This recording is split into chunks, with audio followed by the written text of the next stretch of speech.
ቲፒኤልኤፍ ዲሴምበር 17 2025 ያወጣው መረጃ ዋቢ በማድረግ አዲስ ስታንዳርድ ያወጣው አንድ ጽሁፍ አለ። ሪኒውድ ብሎኬድ ወር ደግሞ የተለያዩ እገዳዎችና ክልከላዎች በትግራይ ክልል ላይ ከሴንትራል ገቨርንመንት እንደመጡ እንደሆነ ማለት ነው። 10 ወር የሚጠጋ እስከ 10 ወር ድረስ የሚጠጋ የነዳጅ ክልከላው ደግሞ የነዳጅ ብሎኬድ በትግራይ ላይ እየተካሄደ ስለሆነ ትግራይ ውስጥ የሚካሄዱ የተለያዩ እንቅስቃሴዎችን እንዲገደቡና እንዲታገዱ አስችሏቸዋል የሚል ነገር ጽፈዋል። እነዚህ ብሎኬዶች የትራንስፖርቴሽኖች፣ ኢኮኖሚክ አክቲቪቲዎችና የተለያዩ ኢሴንሻል የሆኑ ሶሻል ሰርቪሶችን እንዲቋረጡና ሀልት እንዲሆኑ አድርጓቸዋል ብሎ በተጨማሪ እዚህ ጋር ሳይት እንዳደረገው የፕሪቶሪያን አግሪመንት ኢምፕሊመንት የሚደረግበት የሚፈጸምበት መንገዶችን እንዲያጠራጥረኝ አድርጓል በማለት ነው እንግዲህ እዚህ ጋር የጻፈው። እዚህም በተጨማሪ ለትግራይ የጊዜያዊ አስተዳደር ለኢንተሪም ገቨርንመንቱ የሚደረገውን በጀት ፈንዶችም እንደዚሁ ከት ማድረጉ ተነግሯል ሴንትራል ገቨርንመንት። እዚህም በተጨማሪ ደግሞ ከህወሓት ጋር ተያይዞ የሚጠራው ኤፈርት የተባለውም ካምፓኒ እንደዚሁ አካውንቶቹ ፍሪዝ እንደተደረጉበትና ምንም አይነት ገንዘብ ማንቀሳቀስ እንደማይችል ነው የተነገረው። እነዚህ ነገሮች እንግዲህ የባለፈው የትግራይ ጦርነት ሊነሳ ትግራይ ላይ የሚደረገው የነበረው ጦርነት ሊነሳ አካባቢ የተፈጠሩት ነገሮች ናቸውና እኔ ፐርሰናሊ እዚህ ጋር ምንም ደስ ያለኝ አይደለም። ብቻ የሰላም ጥሪን አቀርባለሁ። ይሄን ቪዲዮ የምትሰሙ ሰዎች ሁላችሁም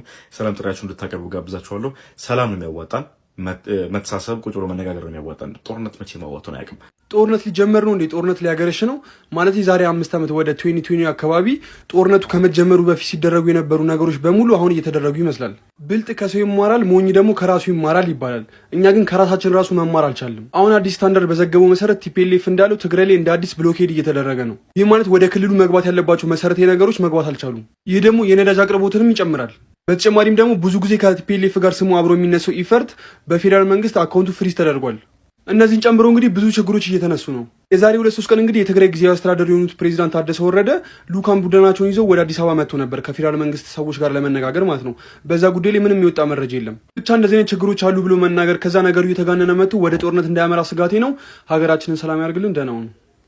አዲስ አበባ ዝተጓዓዙ ሰበስልጣናት ህወሓት ዘጋጥሞም አዘራራቡ ኮይኖም ኣብዚ ሓለፈ ረቡዕ ናብ ርእሰ ከተማ ኢትዮጵያ አዲስ አበባ ዝተጓዓዙ ፕሬዚደንት ጊዜያዊ ምምሕዳር ታደሰ ወረደም ዝዓጀቡ ምክትል አቦ ወንበርን ከምኡን አባል ፈጻሚ ስራሕ ህወሓትን ገጽ ተኸሊኦም ተባሂሎም ካብ ኣፍ ደገ ቤተ መንግስቲ 4 ኪሎ ድማ ከም ዝተኸልከሉ ተሰሚዑ ዘሎ ፕሬዚደንት ጊዜያዊ ምምሕዳር ትግራይ ዝመርሑ ህወሓት ውሳነ ዘተም ምስ መንግስቲ ፌደራል ናብ አዲስ አበባ ከም ዝተጓዓዙ ፍለጥ እዮም። እቲ ኣብ መንጎ መንግስቲ ፌደራል መራሕቲ ህወሓትን ከቢድ ወጥሪ ተፈጢሩ ኣብዘለሉ ኩነታት 4 ኪሎ ዝተጓዓዘ ልኡኽ ከምቲ ዝሓሰቦ ኣይቀንዕን ኢሎም ኣለዉ ፍልፍላት ዜና። ቀዳማይ ሚኒስትር አብይ አሕመድ ብን ፕሬዚደንት ጀነራል ታደሰ ወረደ ጥራይ ከዘራርብ ካልኦትኩም ኣየዘራርብን እየ ከም ዝበሎም ተፈሊጡ ዘሎ። በዚ ድማ ምክትል አቦ ወንበር ህወሓትን ምክትል አቦ ወንበር ግምትን አቶ አማኑኤል አሰፋን አባል ፈጻሚ ስራሕ ህወሓት ዝኾነ አቶ ተክላይ ገብረመድህን ከምኡን ሓላፊት ምትሕባር ልምዓት ፋይናንስ ጊዜያዊ ምምሕዳር ዶክተር ምሕረት በየነን ናብ ቀጽሪ ቤተ መንግስቲ ከያኣቱ ክምለሱ ከም ዝተገብረም ኢትዮ ፎረም ካብ ፍልፍላተይ ዝተላኣኸና ሓበሬታ ብምባል ጸብጺባላ። በዚ ድማ ቀዳማይ ሚኒስትር አብይ አሕመድ ንጀነራል ታደሰ ወረደ ጥራሕ ተቐቢሉ ከም ዝራረበ እታ ፍልፍል ሓቢራላ። ክልቲኦም ኣብ ዘካይድዎ ዝርብ ብዝርዝር ዘይጠቐሰት እታ ፍልፍል ግን ድማ እቲ በጀት ንሰራሕተኛት መንግስቲ ክልቀቕ ኣብ ሓራ መሬት ዝንቀሳቐሱ ዕጡቃት ከይትኩስና ዝብላም ክልተ ነጥብታት ወይ ምሕጽንታታት ጀነራል ታደሰ ወረደ ንሓለቁ ቀዳማይ ሚኒስትር አብይ አሕመድ ከም ዝተማሕጸኖ ኣመልኪታላ። ቀዳማይ ሚኒስትር አብይ አሕመድ ድማ ንሚኒስትሪ ፋይናንስ ኢትዮጵያ በጀት ንትግራይ ክልቀቕ ደብዳቤ ጽሒፉሎም ኢላ። እቶም ቀዳማይ ሚኒስትር ዝኸልከሎም አቶ አማኑኤልን አቶ ተክላይ ገብረመድህን ድማ ምስ ፊልድ ማርሻል ብርሃኑ ጁላ ተራኺቦም ክትብልያም እታ ፍልፍል ጸብጺባ ዘላ። ዝርዝር ሓበሬታ ዘካየድዎ ዘተ መሰረት ብምግባር ግን እዚ ዜና ክሳብ ዝወፅእ ዝተባሃለ ነገር የለን። ኣብ መንጎ ህወሓትን መንግስቲ ፌደራልን ወጥሪ ዳግም እናዓበይ ዝኸይድ ዘሎ ኮይኖም ግጭት ከይውላዕ ናይ ብዙሓት ስጋኣት ኮይኖሎም ህዝባዊ ወያነ ሓርነት ትግራይ ኣብ ልዕሊ መንግስቲ ፌደራል ኣብ ዝቕንያት ተረርቲ ክስታት እዩ እናቕረበ ዘሎ። ብወገን መንግስቲ ፌደራል ግን ንህወሓት ትኹረት ዝገብረ ወይ ድማ ዒላማ ዝገብረም ወግዓዊ ዝኾነ መግለጺ ኣይውፅን ዘሎ። ኣቃሉ ብዓለም ኣብ ምብራቃዊ ኣውሮፓን ዞባ ማእከላዊ ምብራቅን ኣብ ዝፍጸሙ ዘለዉ ግጭታት ኣተኪሩ ኣብ ዝጓዓዘሉ ዘለዋን ኣብ ዞባ ቀይሕ ባሕርን የትግራይ ህዝብና ፓርቲዎች መቀላቀል ይውላችሁ። የትግራይ ህዝብ ጸረ ደርግ ትግል ሲጀምር አንድ ሐሳብ አንድ ፓርቲ ይዞ አልተነሳም። ኢዲዩ የሚባል ፓርቲ ነበረ። የራሱ አደረጃጀት፣ የራሱ እሳቤ፣ የራሱ ምናምን የነበረው የትግራይን ህዝብ በዚህ መንገድ ከደርግ አፈና እገላግላለሁ የሚል ኃይል ነበር።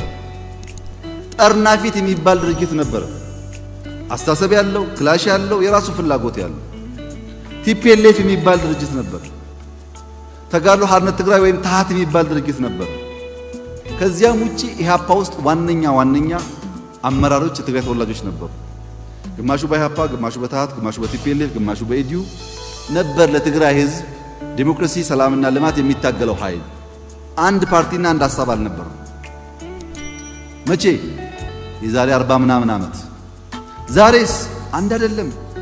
ዛሬ አረና የሚባል ድርጅት አለ፣ ህጋዊ ድርጅት፣ አስተሳሰብ ያለው አመለካከት ያለው የራሱ የሆነ የትግራይ ህዝብ ህይወት መለወጥ የሚፈልግና ፕሮግራም ያለው ፓርቲ።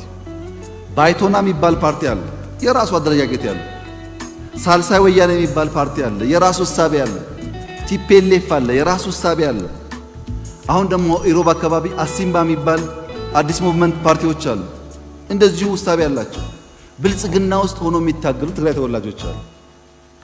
ያን የሚያክል ትልቅ ህዝብ በአንድ ሐሳብና በአንድ መንገድ በአንድ ፓርቲ ማየት ጥሩ አይደለም።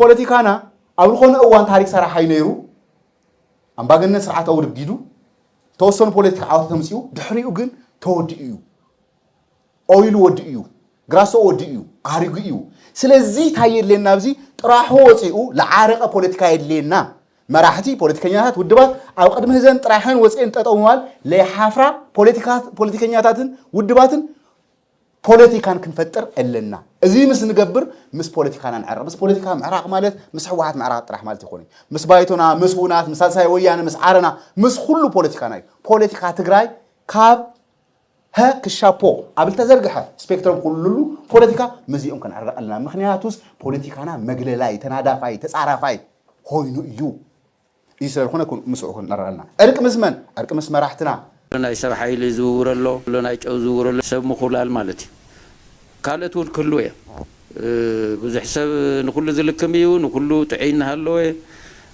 ني وحدات سرقتي كم دي زغور وعينتون ابزيون كنت كريبلنا ابزل لسب كل سراقي مالت يكون جن سرق ان دحر تصفح فيه وسطنا تحجيت تقلال ناب سيستم تغيروا ناب نايهلون حدا غاز اتونا انت خوينو كلاتنا تعينا خنقبر زلنا خنفاتا تشلنا نقالس دينا زلنا نتخم دي عينت ناي سرق ناي وانجلن دينا كفيتنا نهب زلنا نتحاور دينا زلنا